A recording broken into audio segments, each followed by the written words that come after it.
नमः समस्तभूतानामादिभूताय भूभृते अनेकरूपरूपाय विष्णवे प्रभविष्णवे ಸಹಸ್ರನಾಮದ ಚಿಂತಕರಿಗೆ ಹೃತ್ಪೂರ್ವಕವಾದ ವಂದನೆಗಳು. ಸಹಸ್ರನಾಮದ ಅರ್ಥಾನುಸಂಧಾನದ ಯಾದಿಯಲ್ಲಿ ಆರಂಭದಿಂದ 49ನೆಯ ಶ್ಲೋಕದಲ್ಲಿದ್ದೇವೆ. 333ನೆಯ ನಾಮ ವಾಸುದೇವೋ ಬೃಹದ್ಭಾನುರಾದಿದೇವ ಪುರಂದರ. ಆ ಸಾಲಿನ ಅರ್ಥಾನುಸಂಧಾನ ಮಾಡಬೇಕಿರುವಂತದ್ದು. ಹಿಂದೆ ಸ್ಕಂದಃ ಸ್ಕಂದಧರಃ ಧುರ್ಯಃ ವರದ ವಾಯುವಾಹನ. ನಮ್ಮೊಳಗೆ ನಿರಂತರ ಉಸಿರಾಟ ನಡೆಸುತ್ತಾ ದೇವರನ್ನು ಹೊತ್ತೊಯ್ಯುವ ವಾಯುವಿನ ನೆನಪು ಮತ್ತು ಅವನಲ್ಲಿ ಕುಳಿತ ಭಗವಂತನ ನೆನಪು ನಿರಂತರ ಬದುಕಿಗೆ ಶಕ್ತಿಯನ್ನು ತುಂಬುವಂಥದ್ದು ಅಂತ ಉಪನಿಷತ್ತಿನಲ್ಲೂ ಬಹಳ ಮುಖ್ಯವಾದ ಅನುಸಂಧಾನವಾಗಿ ಈ ನಾಮವನ್ನ ಉಲ್ಲೇಖ ಮಾಡ್ತಾರೆ. ಇದು 2 ಬಾರಿ ಈ ನಾಮ ಉಲ್ಲೇಖಗೊಂಡಿರುವಂಥದ್ದು. ಮುಂದಿನ ರೂಪ ವಾಸುದೇವ, ಬಹಳ ಪ್ರಸಿದ್ಧವಾದ ನಾಮ. ನಮ್ಗೆಲ್ರಿಗೂ ಅರ್ಥ ಆಗುವಂತ ಸರಳವಾದ ಅರ್ಥ ವಸುದೇವನ ಮಗ. ವಸುದೇವನ ಮಗ ಅಂದಾಗ ಈ ಹೆಸರು ಕೃಷ್ಣನಿಗೆ ಮಾತ್ರ ಅನ್ವಯ ಆಗುವಂಥದ್ದು. ಆದ್ರೆ ವಿಷ್ಣು ಸಹಸ್ರನಾಮ ಕೇವಲ ಒಂದು ಅವತಾರದ ಕಥೆಯನ್ನು ಹೇಳಿಕ್ಕೋಸ್ಕರ ಬರುವ ಕೃಷ್ಣ ಅಷ್ಟೋತ್ತರ ಶತನಾಮದಂತೆ ಇರುವ ನಾಮಾವಳಿ ಅಲ್ಲ. ಇದು 1000 ರೂಪಗಳ 1000ದ ರೂಪ. ಅನಂತ ಕಾಲದಲ್ಲೂ ಅನಂತ ಗುಣಾನುಸಂಧಾನ ಮಾಡ್ಲಿಕ್ಕೋಸ್ಕರ ಬಂದಿರುವ ನಾಮ. ಹಾಗಿದ್ರೆ ಪ್ರಾಕೃತಿಕವಾದ ಅರ್ಥವನ್ನ ಮೀರಿ, ಪ್ರಾಕೃತಿಕ ಅಂತಂದ್ರೆ ಪ್ರಕೃತಿಗೆ ಸಂಬಂಧಪಟ್ಟಂತೆ ಕೃಷ್ಣ ಕಂಡ ದಿನದಿಂದ ಬಂದ ಅರ್ಥ ಪ್ರಾಕೃತಿಕ ಅರ್ಥ. ಕೃಷ್ಣ ಕಾಣುವ ಮುನ್ನವೂ ಇರುವ ಅರ್ಥ ಅಪ್ರಾಕೃತವಾದ ಅರ್ಥ. ಯಾಕೆಂದ್ರೆ ಉಪನಿಷತ್ತುಗಳಲ್ಲಿ ಪಂಚರೂಪೋಪಾಸನೆಯನ್ನ ಹೇಳ್ತಾ ವಾಸುದೇವ, ಸಂಕರ್ಷಣ, ಪ್ರದ್ಯುಮ್ನ, ಅನಿರುದ್ಧ, ನಾರಾಯಣ ಅನ್ನುವಲ್ಲಿಯೂ ಈ ನಾಮಗಳ ಚಿಂತನೆಯನ್ನ ಮಾಡಿದ್ದನ್ನ ನಾವು ನೋಡುತ್ತೇವೆ. ಈ ಅಲ್ಲಿ 5 ರೂಪಗಳನ್ನು ಹೇಳುವಾಗ ಅವಕಾಶ ಪ್ರಚೋದಿತಂ ವಾಸುದೇವೋ ನಭಸ್ಥಿತಃ ಅನ್ನುವ ಮಾತಿನಂತೆ ಅವಕಾಶ ಪ್ರದನಾಗಿ ವಾಸುದೇವ ರೂಪ ನಮ್ಮೊಳಗೆ ಗಾಳಿ, ನೆತ್ತರು ಇತ್ಯಾದಿಗಳೆಲ್ಲ ಹರಿಯುವುದಕ್ಕೆ ಅನುಕೂಲ ಮಾಡಿಕೊಡುವ ರೂಪ ಅನ್ನುವ ರೀತಿಯಲ್ಲಿ ಉಪನಿಷತ್ತುಗಳು ಈ ರೂಪದ ಅನುಸಂಧಾನದ ಬಗ್ಗೆ ಹೇಳುತ್ತೆ. ಅವಕಾಶ ಪ್ರದ ಅನ್ನುವುದು ಈ ವಾಸುದೇವ ರೂಪದ ಮಹಾಕಾರ್ಯ ಅಂತ. ಹಾಗಿದ್ದಾಗ ಇಲ್ಲಿ ವಾಸುದೇವ ಅನ್ನುವ ನಾಮ ಅದೊಂದು ಅರ್ಥವನ್ನು ಕೊಡುತ್ತೆ, ಅವಕಾಶ ಪ್ರದ ಅನ್ನುವ ಅರ್ಥದ. ಇನ್ನೊಂದು ವಿಶಿಷ್ಟವಾದ ಅನುಸಂಧಾನ ಇಲ್ಲಿ ಬರುವಂಥದ್ದು ವಿಶ್ವಂಭರನನ್ನು, ಅಂದ್ರೆ ನಾವು ವಿಘ್ನೇಶ್ವರನನ್ನ ಪ್ರಾರ್ಥಿಸುವಾಗ ಅವನು ಕೂಡ ಅವಕಾಶ ಪ್ರದನಾಗಿ ಶಾಸ್ತ್ರದಲ್ಲಿ ಅತ್ಯಂತ ಪ್ರಸಿದ್ಧ. ಅಂದ್ರೆ ಈಗ ವಿಘ್ನಗಳನ್ನ ಪರಿಹರಿಸಿ ಅವಕಾಶಗಳನ್ನು ಒದಗುವಂತೆ ಮಾಡುವವನೇ ವಿಘ್ನೇಶ್ವರ. ದುಷ್ಟರ ಕೆಡುಕಿನ ಕೆಲಸಗಳಿಗೆ ತಡೆಯನ್ನು ಒಡ್ಡುವವ, ಸಜ್ಜನರ ಉತ್ತಮ ಕೆಲಸಗಳಿಗೆ ಅವಕಾಶವನ್ನು ಒಡ್ಡುವವ. ಹೀಗೆ ಈ ವಾಸುದೇವ ರೂಪ ನಾವು ಶುಕ್ಲಾಂಬರಧರಂ ವಿಷ್ಣುಂ ಶಶಿವರ್ಣಂ ಚತುರ್ಭುಜಂ ಪ್ರಸನ್ನ ವದನಂ ಧ್ಯಾಯೇತ್ ಸರ್ವವಿಘ್ನೋಪಶಾಂತಯೇ ಅನ್ನುವಲ್ಲಿ ಬರುವ ಬಿಳಿ ಬಟ್ಟೆಯನ್ನ ತೊಟ್ಟ ರೂಪವನ್ನ ವಾಸುದೇವ ರೂಪವನ್ನೇ ಹೇಳುವಂಥದ್ದು. ವಿಷ್ಣು ಅನ್ನೋದು ಎಲ್ಲಾ ನಾಮಗಳನ್ನು, ಎಲ್ಲಾ ರೂಪಗಳನ್ನು ಸಹಜವಾಗಿ ಕರೆಯುವ ನಾಮವಾದ್ರೆ ವಾಸುದೇವ ಒಂದು ವಿಶಿಷ್ಟವಾದ ಆಯುಧದ ವರ್ಗದಲ್ಲಿರಬಹುದು, ಬಣ್ಣದ ವರ್ಗದಲ್ಲಿರಬಹುದು, ಅಥವಾ ಕಾರ್ಯದ ವರ್ಗದಲ್ಲಿರಬಹುದು. ಈ ಕಾರಣದಿಂದ ಎಲ್ಲ ಒಂದೇ ಆದರೂ ಕಾರ್ಯವಿಶೇಷದಿಂದಾಗಿ ಅದಕ್ಕೊಂದು ವಿಶಿಷ್ಟವಾದ ಕಾಲಘಟ್ಟದ ಕಾರ್ಯಘಟ್ಟದ ವ್ಯವಸ್ಥೆಯನ್ನ ಶಾಸ್ತ್ರಕಾರರು ಹೇಳ್ತಾರೆ. ಹಾಗಾಗಿ ವಾಸುದೇವ ರೂಪ ಅದು ವಿಘ್ನ ಪರಿಹಾರಕ ಅನ್ನುವ ಅರ್ಥದಲ್ಲಿ ನಾವು ಅನುಸಂಧಾನ ಮಾಡಿದ್ರೆ ನಮ್ಮ ಎಲ್ಲ ವಿಘ್ನಗಳು ಕೂಡ ಪರಿಹಾರ ಆಗುತ್ತೆ ಅನ್ನುವುದು ವಾಸುದೇವ ರೂಪದ ಮಹತ್ವ. ಇದು ಶಾಸ್ತ್ರ ಪ್ರಸಿದ್ಧಿಯಿಂದ ಬಂದ ನಾಮ. ಲೋಕ ಪ್ರಸಿದ್ಧಿಯಲ್ಲಿ ನಾವು ವಿಘ್ನೇಶ್ವರನನ್ನೇ ಪ್ರಾರ್ಥಿಸುವಂತದ್ದು. ನಮ್ಗೊಂದೇ ಸರ್ತಿ ಬಹಳ ಎತ್ತರ ಇರುವ ಸ್ಥಾನದಿಂದ ಬರಬೇಕಾದ ಫಲವನ್ನು ಪಡೆಯುವುದಕ್ಕೆ ಅಸಾಧ್ಯವಾದಾಗ ಈ ಸಣ್ಣ ಸ್ತರವನ್ನ ಪರಿಚಯಿಸಿ ಆ ಮೂಲಕ ಎತ್ತರಕ್ಕೆ ಏರುವ, ಕೈ ಹಿಡಿಯುವ ಸೂತ್ರವಾಗಿ ಈ ಮಾತು ಶಾಸ್ತ್ರದಲ್ಲಿಯೇ ಆದಿ ಪೂಜಿತ ಅನ್ನುವ ಗೌರವವನ್ನ ವಿಘ್ನೇಶ್ವರ ಪಡ್ಕೊಂಡಿದ್ದಾರೆ. ಇನ್ನು ಇದರ ರೂಢಿಯ ಅರ್ಥವನ್ನ ನಾವು ನೋಡಿದೆವು, ಶಾಸ್ತ್ರ ರೂಢಿ. ಯೋಗದ ಅರ್ಥವನ್ನು ನೋಡಬೇಕು. ಯೋಗ ಅಂದ್ರೆ ಪದಗಳ ಸಂಯೋಗದಿಂದ ಉಂಟಾಗುವ ಒಂದು ಅರ್ಥ ಇದೆ. ಒಂದರ್ಥ ವಸುದೇವನ ಮಗ ಅನ್ನುವುದು ಹೌದು. ಇನ್ನೊಂದು ಶಾಸ್ತ್ರದ ಮಾತೆ ಸತ್ವಂ ವಿಶುದ್ಧಂ ವಸುದೇವ ಸಂಹಿತಂ. ಸತ್ವಂ ವಿಶುದ್ಧಂ ಸತ್ವಂ. ವಿಶುದ್ಧ ಅಂತಂದ್ರೆ ಯಾವುದೇ ದೋಷಗಳಿಲ್ಲದ, ಸತ್ವ ಅಂದ್ರೆ ಮನಸ್ಸು ಅಂತ ಅರ್ಥ. ಶಾಸ್ತ್ರದಲ್ಲಿ ಸತ್ವ ಅನ್ನುವ ಶಬ್ದವನ್ನ ಪ್ರಾಣಿ ಅನ್ನುವ ಅರ್ಥದಲ್ಲಿ ಬಳಸ್ತಾರೆ, ಮನಸ್ಸು ಅನ್ನುವ ಅರ್ಥದಲ್ಲಿ ಬಳಸ್ತಾರೆ, ಜ್ಞಾನಾನಂದ ಸ್ವರೂಪ ಅನ್ನುವ ಅರ್ಥದಲ್ಲಿ ಬಳಸ್ತಾರೆ. ತ್ರಿಗುಣಗಳಲ್ಲಿ ಒಂದಾದ ಸತ್ವ ಅನ್ನುವುದನ್ನು ಸತ್ವ ಅನ್ನುವ ಶಬ್ದದಿಂದ ಬಳಸ್ತಾರೆ. ಅದರಿಂದಾಗಿ ನಮ್ಗೆ ಮೇಲ್ನೋಟಕ್ಕೆ ಗೊತ್ತಿರುವ ಶಬ್ದಗಳಷ್ಟೇ ಅಲ್ಲದೆ ಶಾಸ್ತ್ರ ಪ್ರಸಿದ್ಧಿಯಿಂದ ಬಂದ ಅನೇಕ ಅರ್ಥಗಳಿರ್ತವೆ. ಅದು ಗೊತ್ತಾದಾಗ ಅವರಿಗಿರುವ ಕಾಳಜಿ, ಅವರಿಗಿರುವ ದೂರದೃಷ್ಟಿ ಸ್ಪಷ್ಟ ಅರ್ಥ ಆಗುತ್ತೆ. ಅದನ್ನಾಗಿ ವಸುದೇವ ಅಂದ್ರೆ ಶಾಸ್ತ್ರದಲ್ಲಿ ಮನಸ್ಸು ಅಂತ ಅರ್ಥ. ಅದು ಎಂಥ ಮನಸ್ಸು ಅಂತಂದ್ರೆ ತಿಳಿಯಾದ ಮನಸ್ಸು. ಯಾಕದಕ್ಕೆ ವಸುದೇವ ಅಂತ ಹೆಸರು ಅಂದ್ರೆ, ವಸು ಅಂದ್ರೆ ಸಂಪತ್ತು ಅಂತ ಅರ್ಥ. ಎಂಥ ಸಂಪತ್ತು ಅಂದ್ರೆ ದೇವಯತಿ, ಬೆಳಕು ಕೊಡುವ ಸಂಪತ್ತು ಅಂತ.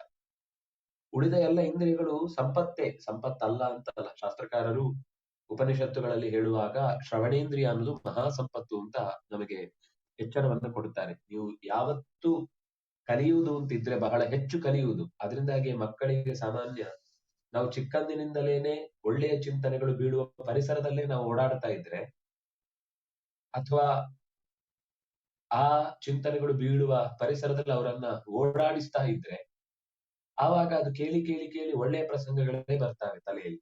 ಯಾಕಂದ್ರೆ ಕಿವಿ ಅನ್ನುವುದರಷ್ಟು ಸೂಕ್ಷ್ಮವಾದ, ಗ್ರಹಿಕೆಗೆ ಬಹಳ ಮಕ್ಕಳಲ್ಲಂತೂ ಅಗತ್ಯವಾದ ಇಂದ್ರಿಯ ಅಂತ ಹೇಳುವಂಥದ್ದು. ಹಾಗಾಗಿ ಕೇಳಿ ಕೇಳಿ ಕೇಳಿ ಮಕ್ಕಳು ಬಹಳ ಬೇಗನೆ ಗ್ರಹಿಸ್ತವೆ. ಆದ್ರೆ ಮಕ್ಕಳಲ್ಲಿ ಕೇವಲ ಅದು ಹೇಗೆ ಸಂಸ್ಕಾರ, ಇದು ಗಿಣಿಯ ಕಥೆ ಇದ್ದ ಹಾಗೆ. ಋಷಿಯ ಮನೆಯಲ್ಲಿದ್ದ ಗಿಣಿ ಬನ್ನಿ ಕೂತ್ಕೊಳ್ಳಿ ಅಂತ ಹೇಳಿದ್ರೆ, ಕಟುಕನ ಮನೆಯಲ್ಲಿದ್ದ ಗಿಳಿ ಬಡಿ ಹೊಡಿ ಕಡಿ ಅಂತ ಅಷ್ಟೇ ಹೇಳುತ್ತೆ. ಇದು ಪ್ರಭಾವದಿಂದ ಬಂದ ಸಂಸ್ಕಾರ.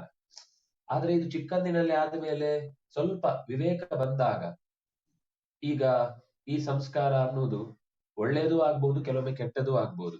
ಚಿಕ್ಕಂದಿನಿಂದ ಕೊಟ್ಟದ್ದು ನಾವು ಬಟ್ಟೆಯ ಸಂಹಿತೆಯನ್ನು ಇದೇ ರೀತಿ ಅನುಸರಿಸುವುದು ನಮಗೆ ದೇಶಕ್ಕಿಂತ ಧರ್ಮ ದೊಡ್ಡದು ಅಂತ ಮಾತಾಡುವ ಮೂರ್ಖ ಸಂಸ್ಕಾರಗಳು ಸಿಗ್ತವೆ. ಅಥವಾ ನಮಗೆ ಕೊಟ್ಟ ಸಂಸ್ಕಾರ ಅನ್ನೋದು ದೇಶದ ಏಳಿಗೆಗೆ ಪೂರಕವಾದದ್ದು ಅನ್ನುವ ಭಾರತೀಯ ಸನಾತನ ಚರಿತ್ರೆಯ ಚಿಂತನೆಗಳು ಕೂಡ ಆಗಬಹುದು. ಅದರಿಂದಾಗಿ ಸಂಸ್ಕಾರ ಅನ್ನೋದು ಚಿಕ್ಕಂದಿನಲ್ಲಿ ಸಿಗಬೇಕಾದದ್ದನ್ನ, ಬಹಳ ಅಗತ್ಯವಾದದ್ದು ಅನ್ನೋದನ್ನ ಎಷ್ಟು ಹೇಳ್ತೇವೋ, ಅದು ಒಳ್ಳೇದಾಗಿರ್ಬೇಕು ಅನ್ನೋದು ಅಷ್ಟೇ ಅಗತ್ಯ. ಸಿಗಬೇಕು ಅನ್ನೋದು ಎಷ್ಟು ಮುಖ್ಯವೋ, ಒಳ್ಳೇದು ಸಿಗಬೇಕು ಅನ್ನೋದು ಅಷ್ಟೇ ಮುಖ್ಯವಾಗುತ್ತೆ. ಆದ್ರೆ ಬೆಳೆದ ಮೇಲೆ ವಸುದೇವನೇ ನಿಜವಾದ ಸಂಪತ್ತು. ಕೇಳುಗತನ ಅನ್ನೋದು ತಪ್ಪಾಗಿದೆ, ಎಲ್ಲೋ ಒಂಚೂರು ದಾರಿ ತಪ್ತಾ ಇದೆ ಅಂತ ಅನ್ನಿಸಿದಾಗ ವಿವೇಕ ಕೆಲಸ ಮಾಡಿದ್ರೆ, ಶುದ್ಧಿಯುಳ್ಳ ಮನಸ್ಸು ಕೆಲಸ ಮಾಡಿದ್ರೆ, ಆವಾಗ ನಾನು ಇಲ್ಲಿ ತನಕ ಯೋಚಿಸಿದ್ರಲ್ಲಿ ತುಂಬಾ ಕೆಲವೆಲ್ಲ ಪಂಥೀಯ ಅನುಸಂಧಾನಗಳು ಜಾಸ್ತಿ ಇದೆ, ಮತೀಯ ಚಿಂತನೆಗಳು ಹೆಚ್ಚಾಗಿದೆ, ನಾನು ಅದಕ್ಕಿಂತ ಹೆಚ್ಚಾಗಿ ನನ್ನ ಆತ್ಮೀಯವಾದಂತಹ ಸಂಗತಿಯನ್ನು ನಾನು ಗಮನಿಸಬೇಕು. ಆತ್ಮೀಯ ಅಂದ್ರೆ ಇಡೀ ಜಗತ್ತನ್ನ ನೆಲೆಗೊಳಿಸುವಂತಹ ಪರಮಾತ್ಮನ ಕುರಿತಾದಂತಹ ಎಚ್ಚರವನ್ನ ಸರಿಯಾಗಿ ಪಡೆದಾಗ ಆ ಎಚ್ಚರ ದೇಶದ ಬಗ್ಗೆಯೂ ಹೇಳುತ್ತೆ, ದೇಹದ ಬಗ್ಗೆಯೂ ಹೇಳುತ್ತೆ. ಅದರಿಂದಾಗಿ ಇದು ದೇವ.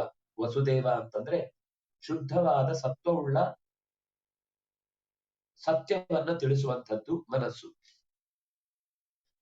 ವಸು ಅಂದ್ರೆ ಸಂಪತ್ತು, ಬಹಳ ಪ್ರಸಿದ್ಧ ಲೋಕದಲ್ಲಿ. ಬೆಳಕಿನ ಸಂಪತ್ತು, ಬೆಳಕನ್ನ ಪರಿಚಯಿಸುವ ಸಂಪತ್ತು. ಅಂತಹ ಸಂಪತ್ತಾದ ಮನಸ್ಸು ಭಗವಂತನನ್ನು ತಿಳಿಸುವುದಕ್ಕೆ ಬಹಳ ಮುಖ್ಯ, ವಿವೇಕದಿಂದ ಕೂಡಿದ್ದು. ಕೃಷ್ಣನು ಕೂಡ ಹೇಳುವಾಗ ಪ್ರಸಾದೇ ಸರ್ವ ದುಃಖಾನ ಹಾನಿರಸ್ಯೋಪಜಾಯತೆ ಪ್ರಸನ್ನ ಚೇತಸೋ ಹ್ಯಾಶು ಬುದ್ಧಿ ಪರ್ಯವತಿಷ್ಠತಿ ಅನ್ನುವ ಮಾತನ್ನ ಹೇಳ್ತಾನೆ. ಪ್ರಸಾದ, ಸರಿಯಾದ ಪ್ರಸನ್ನವಾದ ಮನಸ್ಸು ಏನಿದೆ, ಎಚ್ಚರಿಕೆಯಿಂದ ಕೂಡಿದ ಸತ್ಯವನ್ನೇ ಒಪ್ಪಿಕೊಳ್ಳುವ ವಿಸ್ತಾರವಾದ ವಿಶಾಲ ಚಿಂತನೆಯ ಮನಸ್ಸು ಯಾವಾಗ್ಲೂ ಒಳ್ಳೆಯದನ್ನೇ ತನ್ನಲ್ಲಿ ಪ್ರತಿಫಲನಗೊಳ್ಳುವಂತೆ ಮಾಡುತ್ತೆ. ಹಾಗಾಗಿ ಅಂತಹ ಮನಸ್ಸು ಅನ್ನುವುದು ವಸುದೇವ. ಅಲ್ಲಿ ಹುಟ್ಟುವವನು ವಾಸುದೇವ. ಭಗವಂತ ಬೇರೆ ಯಾವ ಪ್ರದೇಶದಲ್ಲೂ ಆವಿರ್ಭವಿಸುವುದಿಲ್ಲ. ಶುದ್ಧವಾದ ಮನಸ್ಸಿನಲ್ಲೇ, ಅದು ಇನ್ನೂ ಸ್ವಲ್ಪ ಸೂಕ್ಷ್ಮಕ್ಕೆ ಹೋದಾಗ ಶಾಸ್ತ್ರದಲ್ಲಿ ಶುದ್ಧವಾದ ಮನಸ್ಸು ಅಂತ ಮತ್ತು ಅವನು ತಿಳಿಗೊಳ್ಳುವುದು ಎಲ್ಲಿ ಅಂದ್ರೆ ಆತ್ಮದ ಮನಸ್ಸಿನ ಕಡೆಗೆ ಸಾಗಿದಾಗ. ಈಗ ಸಿಗುವ ಮನಸ್ಸು ಹೊರಗಿನ ಕಂಪ್ಯೂಟರ್, ಅದ್ರಲ್ಲಿ ಏನ್ ಫೀಡ್ ಮಾಡಿದ್ದೆವೋ ಅದನ್ನದು ಪ್ರತಿಫಲನ ಮಾಡುತ್ತಾ ಇರುತ್ತೆ. ಅಥವಾ ನಾವು ಹುಡುಕಿದ್ರೆ ಫೀಡ್ ಆದದ್ದೇ ಸಿಗುತ್ತೆ ಹೊರತು ವಸ್ತು ಸಿಗಲ್ಲ. ಆದ್ರೆ ಈ ಮನಸ್ಸಿಗೆ ಚೈತನ್ಯ ತುಂಬುವಂತಹದ್ದು ಚೇತನ ಮನಸ್ಸು. ಅಂದ್ರೆ ಜಡವಾದ ಮನಸ್ಸು ಒಂದಿದೆ, ಚೇತನಭೂತವಾದ ಮನಸ್ಸು ಒಂದಿದೆ. ಈ ಚೇತನಭೂತವಾದ ಮನಸ್ಸು ಜೀವದ್ದೇ ಒಂದು ಭಾಗ, ಜೀವವೇ ಅಂತ ಇಟ್ಟುಕೊಳ್ಳಿ. ಆ ಜೀವದಿಂದ ಕಾಣುವಂತಹ ಎಚ್ಚರ ಬಂದಾಗ ಆಗ ಅದು ಸರಿಯಾದ್ದನ್ನೇ ಗ್ರಹಿಸುತ್ತೆ. ಆದ್ರಿಂದಾಗಿ ಅಂತಹ ಚೇತನಭೂತವಾದ ವಸುದೇವದಿಂದ ಕಾಣಲ್ಪಡುವವನು ವಾಸುದೇವ ಅನ್ನುವ ಅರ್ಥದಲ್ಲಿ ಈ ನಾಮದ ಅನುಸಂಧಾನ ಬಂದಿದೆ. ನಮಗೆ ಹೊಸ ಕಣ್ಣು ಎನಗೆ ಹಚ್ಚಲಿ ಬೇಕು ಜಗದಂಬೆ ಅಂತ ಲಕುಮಿಯನ್ನ ಕೇಳಿಕೊಳ್ಳುವಾಗ ದಾಸರು ಆಡುವ ಮಾತು, ನನಗೆ ಶುದ್ಧವಾದ ಹೊಸ ಕಣ್ಣನ್ನ ಕೊಡು. ಹೊಸ ಕಣ್ಣು ಅಂದ್ರೆ ತಿಳಿಗಣ್ಣು, ಅದು ಜೀವದ ಜೊತೆಗಿರುವ ಕಣ್ಣು.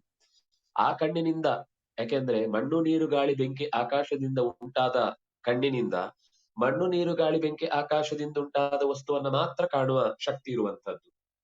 ಈ ಚೇತನಭೂತವಾದ ಕಣ್ಣು ಅದು ಈ ಮೆಟೀರಿಯಲ್ ಆರ್ಗನ್ ಅಲ್ಲ.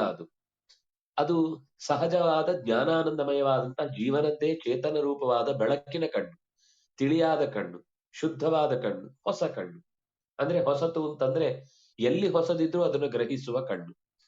ಆ ಹೊಸತನದಲ್ಲಿ ಗ್ರಹಿಸುವುದಕ್ಕೆ ಅದು ಕೇವಲ ಒಂದು ಕುತೂಹಲ ಮಾತ್ರ ಅಲ್ಲ, ಅದು ಅತ್ಯಂತ ಅಗತ್ಯ ಇದ್ದದ್ದು ಅಂತ. ಯಾಕೆಂದ್ರೆ ಈಗ ನಾವು ಕಣ್ಣಿನಿಂದ, ಮಣ್ಣಿನ ಕಣ್ಣಿನಿಂದ ಕಾಣುವಂಥದ್ದೇನಿದ್ರು ಕೂಡ ಅದು ಹಳೆಯದೇ. ಅದು ರೂಪದಲ್ಲಿ ಹೊಸದಾಗಿರ್ಬೋದು, ಆಕೃತಿಯಲ್ಲಿ ಹೊಸದಾಗಿರ್ಬೋದು, ನಮಗೆ ಕಂಡದ್ರಲ್ಲಿ ಹೊಸದಿರ್ಬೋದು, ಆದ್ರೆ ಅದರಲ್ಲಿ ಗುಣದಲ್ಲಿ ಹೊಸತು ಯಾವುದೂ ಇರುವುದಿಲ್ಲ, ಅದು ಹಿಂದಿನದ್ದೇ. ಆದ್ರಿಂದ ಆ ಹೊಸತನವನ್ನ ಚೇತನಮಯವಾದ ಕಣ್ಣು ಕಾಣುತ್ತೆ ಅನ್ನುವುದಕ್ಕೋಸ್ಕರ ವಾಸುದೇವ ಅನ್ನುವ ನಾಮವನ್ನ ಹೇಳಿದ್ದಾರೆ. ಸತ್ವಂ ವಿಶುದ್ಧಂ ವಸುದೇವ ಸಂಯುತಂ, ಅಂತಹ ವಸುದೇವನಲ್ಲಿ ಭವಃ ವಾಸುದೇವ. ಇದು ವಸುದೇವ ಅನ್ನುವ ವ್ಯಕ್ತಿಯಿಂದ ಬಂದ ಹೆಸರಲ್ಲ, ಅನಾದಿ ನಿತ್ಯವಾದಂತಹ ಜೀವನಿಗೆ ಜೊತೆಯಾಗಿರುವ ಚೇತನದ ಕಣ್ಣಾದಂತಹ, ಚೇತನದ ಮನಸ್ಸೆನಿಸಿದಂತಹ ಅಪೂರ್ವವಾದ ವಸ್ತುವಿನಿಂದ ಅಥವಾ ಸೊತ್ತಿನಿಂದ ಗೊತ್ತಾಗುವಂಥದ್ದು. ಆದ್ರಿಂದಾಗ ಅವನನ್ನು ವಾಸುದೇವ ಅಂದ್ರು. ಇನ್ನು ಅದನ್ನ ಸ್ಪ್ಲಿಟ್ ಮಾಡಿ ನೋಡಿದ್ರೆ ದೇವರಿಗೆ ಎರಡು ಹೆಸರಿದೆ. ವಾಸು ಅಂತ ಉಪನಿಷತ್ತು ಅವನನ್ನ ಹೆಸರು ಕರೆಯುತ್ತೆ, ವಾಸಯತಿ, ಎಲ್ಲ ಕಡೆ ಆವರಿಸಿಕೊಂಡಿದ್ದಾನೆ. ಮತ್ತು ಎಲ್ಲವನ್ನೂ ಆವರಿಸಿಕೊಳ್ಳುವುದರ ಉದ್ದೇಶ ಏನು ಅಂದ್ರೆ ನಾನು ಹಿರಿಯ ಅಂತ ತೋರಿಸ್ಲಿಕ್ಕಲ್ಲ, ಎಲ್ಲರನ್ನೂ ವಾಸಯತಿ, ತನ್ನಲ್ಲಿ ವಾಸಗೊಳ್ಳುವಂತೆ ಮಾಡುತ್ತಾನೆ. ಅದರಿಂದಾಗ ಅವನನ್ನ ವಾಸು ಅಂತ ಕರೀತಾರೆ.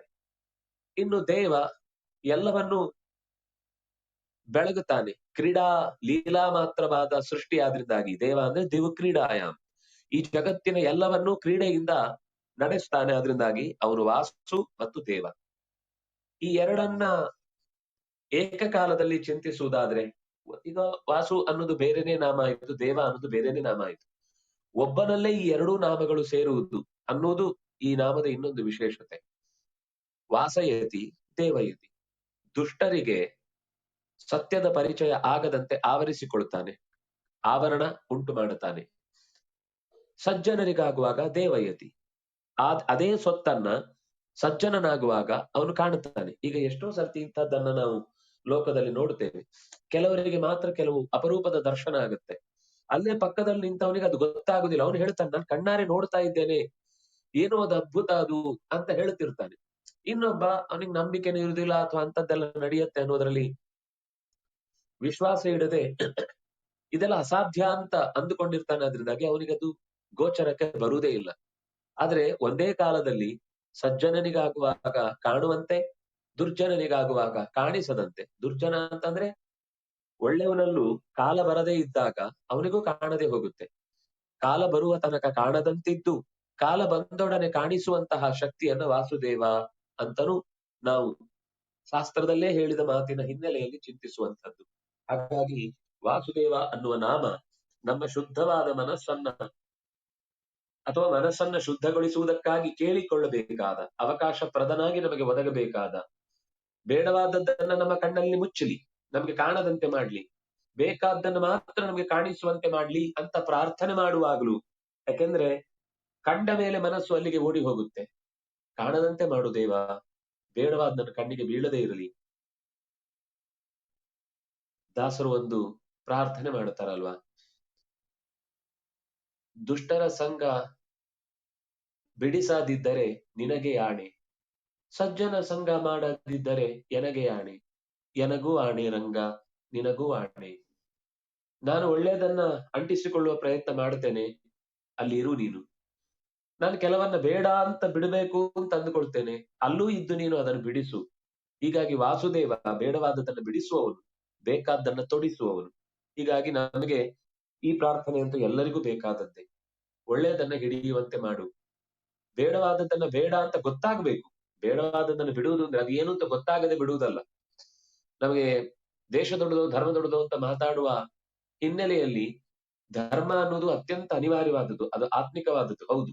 ಆದ್ರೆ ಸಮಷ್ಟಿಯಲ್ಲಿ ಬದುಕುವಾಗ ಎಲ್ಲರನ್ನೂ ಗೌರವಿಸಿ ಬದುಕುವಂತದ್ದನ್ನೂ ಕೂಡ ನಮಗೆ ಎಚ್ಚರದಲ್ಲಿ ಹೇಳಿಕೊಟ್ಟಿದೆ. ಅದರಿಂದಾಗಿ ಅಂತಹ ಅಂಧತೆ ಅನ್ನೋದು ನಮಗೆ ಯಾವತ್ತೂ ಕೆಡುಕನ್ನುಂಟು ಮಾಡುವಂಥದ್ದು ಅನ್ನೋ ಜ್ಞಾನವನ್ನು ಕೊಟ್ಟೇ ಒಳ್ಳೆಯದನ್ನ ಬೋಧಿಸು. ವಿನಾಶೇನ ಮೃತ್ಯುಂ ತೀರ್ತ್ವಾ, ಯಾವಾಗಲೂ ಬೇಡವಾದ ಅವಿದ್ಯೆಯ ಮೃತ್ಯುಂ ತೀರ್ತ್ವ ವಿದ್ಯೆಯ ಅಮೃತಮಶ್ನುತೆ. ಹಾಗೆ ವಿನಾಶೇನ ಮೃತ್ಯುಂ ತೀರ್ತ್ವ, ವಿನಾಶದಿಂದ ವಿನಾಶವಾಗುವ ದಾರಿಯನ್ನ ತಿಳಿದು ಅದರಿಂದ ಮೃತ್ಯುವನ್ನ ದಾಟಿ ಸಂಭವದಿಂದ ಸಂಭೂತಿಯಿಂದ ಸಜ್ಜನಿಕೆಯ ಕಡೆಗೆ ಸಾಗುವ ಶಕ್ತಿಯನ್ನ ಕೊಡು ಅಂತ ಕೇಳುವುದಕ್ಕೆ ವಾಸುದೇವ ನಾಮ ಬಹಳ ಮುಖ್ಯವಾದದ್ದು.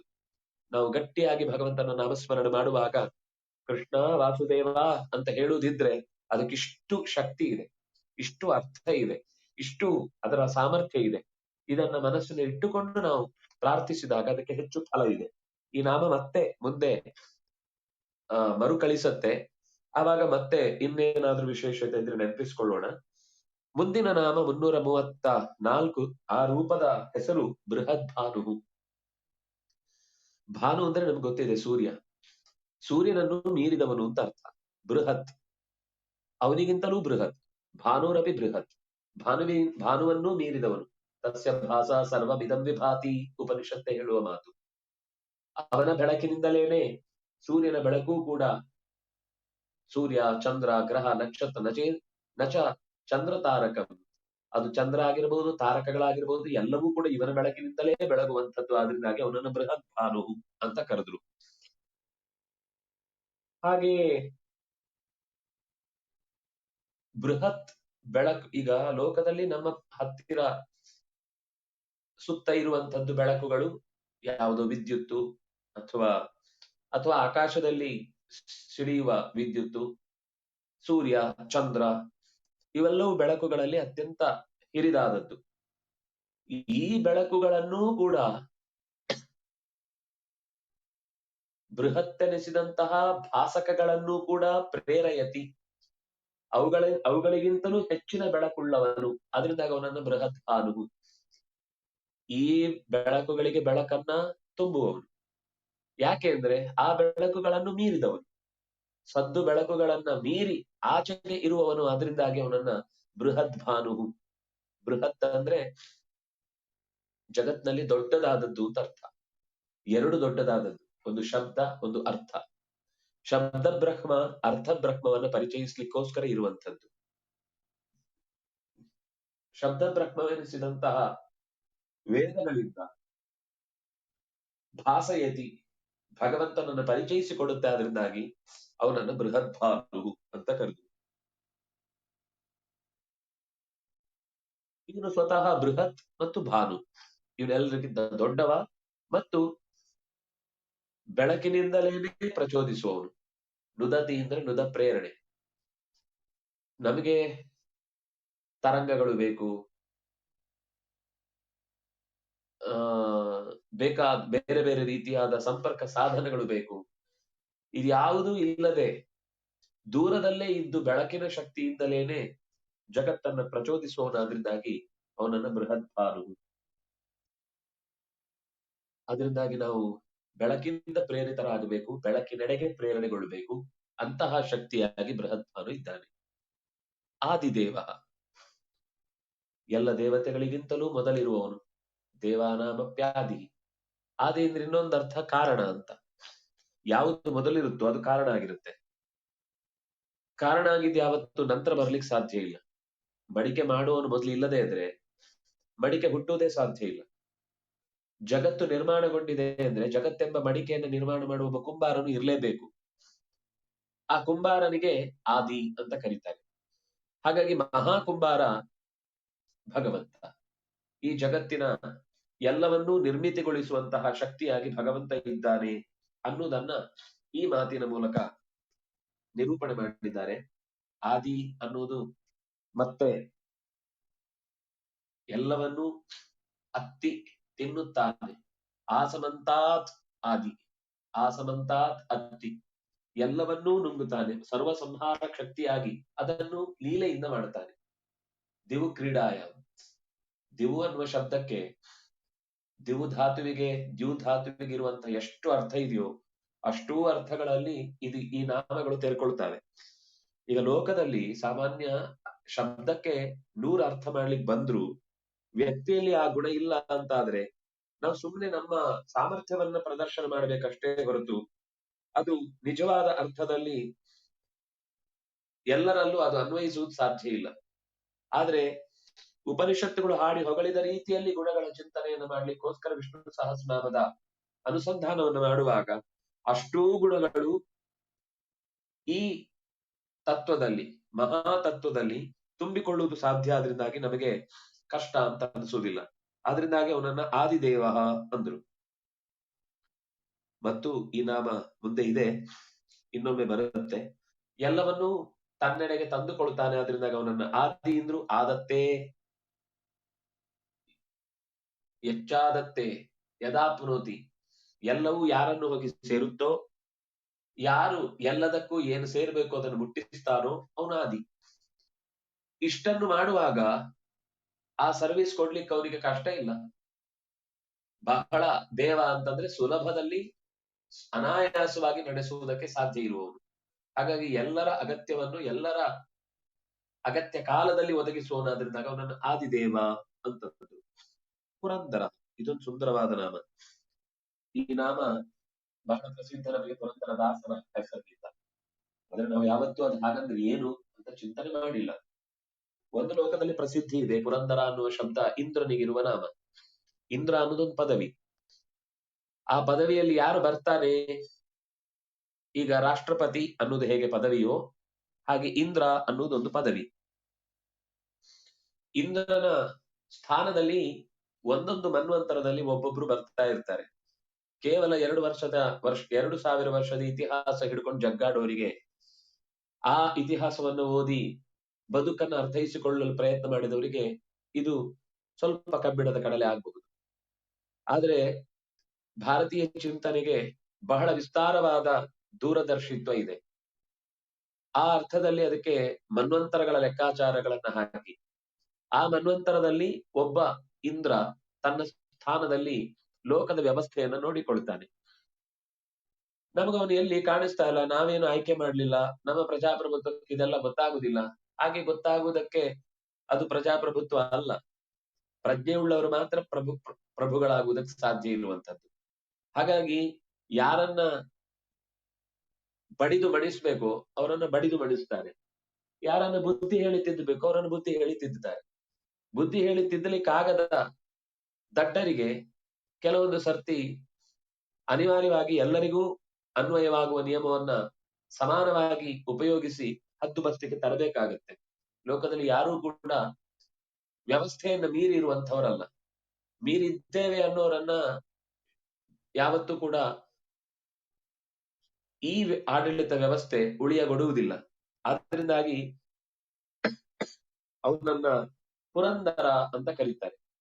ಇಂದ್ರನಿಗೆ ಪುರಂದರ ಅಂತ ಯಾಕೆ ಹೆಸರು ಅಂದ್ರೆ, ಈ ಜಗತ್ತೆಂಬ ಪುರವನ್ನು ಚೆನ್ನಾಗಿ ದತ್ವಾ ರಮಯತಿ, ಪೆಟ್ಟು ಕೊಡ್ಬೇಕಾದಲ್ಲಿ ಪೆಟ್ಟು ಕೊಡ್ತಾನೆ, ದ್ಯತಿ ನಾಶ ಮಾಡ್ತಾನೆ, ರಮಯತಿ ಅಗತ್ಯ ಇದ್ದಲ್ಲಿ ಕೊಡ್ತಾನೆ. ಆದ್ರೆ ಅದು ಕೇವಲ ಅವನ ಒಂದು ಮನ್ವಂತರದ ಕಾಲದಲ್ಲಿ ಮಾತ್ರ ಆಗತ್ತೆ. ಅದು ಕೂಡ ಅವನು ಸ್ವತಂತ್ರವಾಗಿ ನಡೆಸ್ಲಿಕ್ಕಾಗುವಂತದ್ದಲ್ಲ. ಯಾಕೆಂದ್ರೆ ಇಂದ್ರನಿಗೆ, ಇಂದ್ರ ಶಬ್ದದ ಅರ್ಥ ಏನು ಅಂದ್ರೆ ಐಶ್ವರ್ಯವಂತ ಅಂತ, ಪರಮ ಐಶ್ವರ್ಯವಂತ. ಇದಿ ಪರಮ ಐಶ್ವರ್ಯ ಅಂತ ಧಾತು ಇಂದ್ರ ಶಬ್ದದ ಮೂಲದಲ್ಲಿ. ಆದ್ರೆ ಆ ಪರಮ ಐಶ್ವರ್ಯವನ್ನ ಮಥನ ಕಾಲದಲ್ಲಿ ಮಂದರ ಪರ್ವತವನ್ನೆತ್ತಿ ಕೂರ್ಮರೂಪನಾಗಿ ನಿಂತು ಧನ್ವಂತರಿಯಾಗಿ ಮೋಹಿನಿಯಾಗಿ ಹೀಗೆ ರಕ್ಕಸರ ಉಪಟಳವನ್ನ ಕಳೆದು ಮಯರನ್ನಾಗಿಸಿದ್ದು ದೇವತೆಗಳನ್ನು ಇದೇ ಭಗವಂತ. ಆದ್ರಿಂದಾಗಿ ಅವನು ನಿಜವಾಗಿ ಇಂದ್ರ. ಮಥನ ಮಾಡುವ ಮೂಲಕ ಎಲ್ಲ ಸಂಪತ್ತನ್ನ ಮರಳಿಸಿಕೊಟ್ಟವನು. ಆದ್ರಿಂದಾಗಿ ಅವನನ್ನ ಇಂದ್ರ, ಅವನ ಒಡೆತನದಲ್ಲಿಯೇ ಇರುವಂತದ್ದು. ಇಂದ್ರ ಅನ್ನೋದಕ್ಕೆ ಒಡೆತನ ಉಳ್ಳವನು, ಮಹಾ ಒಡೆತನ ಇರುವವನು, ಯಾವಾಗ್ಲೂ ಆ ಸಂಪತ್ತಿನಿಂದ ಕೈ ಜಾರಿಸಿಕೊಳ್ಳದವನು ಭಗವಂತ. ಆದ್ರಿಂದಾಗಿ ಅವನು ಇಂದ್ರ, ಅವನು ಪುರಂದರ. ಅದು ಹೇಗೆ ಪುರಂದರ?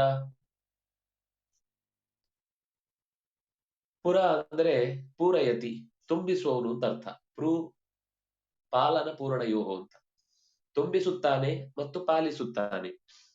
ದರಯತಿ, ತುಂಬಿ ಅದರ ಕಾಲ ಮುಗಿಯಿತು ಅಂತಂದಾಗ ಅದನ್ನು ನಾಶ ಮಾಡುತ್ತಾನೆ. ತುಂಬಿಸಿ ಬೇಕಾದನ್ನ ಕೊಟ್ಟು ಇರುವ ತನಕ ಅದನ್ನ ರಮಿಸುವಂತೆ ಮಾಡ್ತಾನೆ. ಆದ್ರಿಂದಾಗಿ ಅವನನ್ನ ಪುರಂದರ ಅಂತ ಕರೆದ್ರು. ಪುರ ಅಂದ್ರೆ ಈ ಜಗತ್ತು, ಇಡೀ ಜಗತ್ತನ್ನ ತನ್ನ ಹೊಟ್ಟೆ ಒಳಗೆ ಇಟ್ಕೊಳ್ತಾನೆ. ಈ ಇಂದ್ರನಲ್ಲೂ ಪುರಂದರನಲ್ಲೂ ಇದ್ದವನಾದ್ರಿಂದಾಗ ಅವನನ್ನ ಅದೊಂದು ಹೆಸರಿಂದ ಕರೀತಾರೆ. ಹೇಗೆ ಆಟೋದಲ್ಲಿ ಇದ್ದವನನ್ನೇ ನಾವು ಆಟೋ ಅಂತ ಕರಿತೇವೆ. ಅವನ ಹೆಸರು ಆಟೋ ಅಲ್ಲ, ಅವನ ಹೆಸರು ತರಕಾರಿ ಅಲ್ಲ. ತರಕಾರಿ ಗಾಡಿಯನ್ನು ಎಳ್ಕೊಂಡು ಹೋಗ್ತಾ ಇದ್ದಾನೆ ಅಂದಾಗ ಅವನನ್ನು ತರಕಾರಿ ಅಂತ ಕರೀತಾರೆ.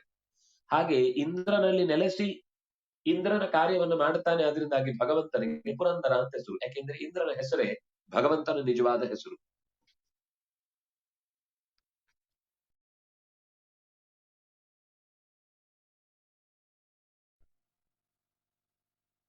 ಯದಧೀನ ಯಸ್ಯ ಸತ್ತ ತತ್ತದಿತ್ಯೇವ ಭಣ್ಯತೆ ತತ್ತದೇವಾಭಿಧೀಯತೆ ಅಂತ, ಯಾರ ಅಧೀನದಲ್ಲಿ ಯಾವ ವಸ್ತು ಇರುತ್ತೋ ಅವನನ್ನ ಆ ಹೆಸರಿನಿಂದ ಕರೆಯುವುದು ಅನ್ನುವುದು ಶಾಸ್ತ್ರದಲ್ಲಿ ಸಹಜವಾಗಿ ಬಂದ ರೂಢಿ.